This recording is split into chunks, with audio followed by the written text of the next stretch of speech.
showing you really cool math trick to work out highest common factor and lowest common multiple really easily.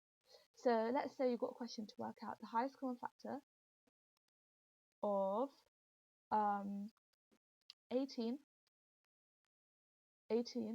and 24. So to work this out, first work out its prime factor tree. So you write 18 and 24 and you do its prime factor tree.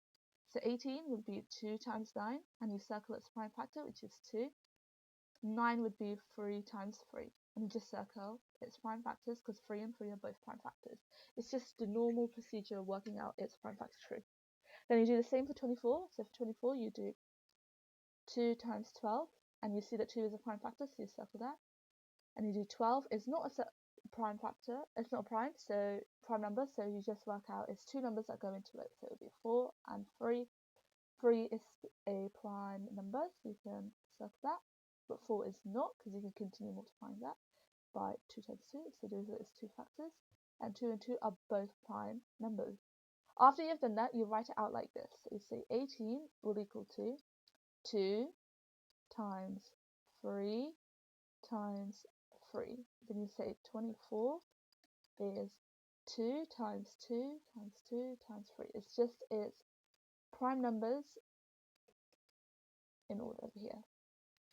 After you've done that, you look at these two numbers and you say, which of these numbers do they have in common?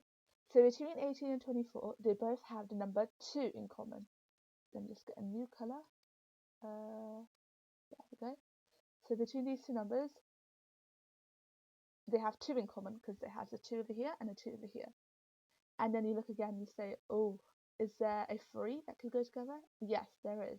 There's a 3 in 18 and there's a 3 in 24.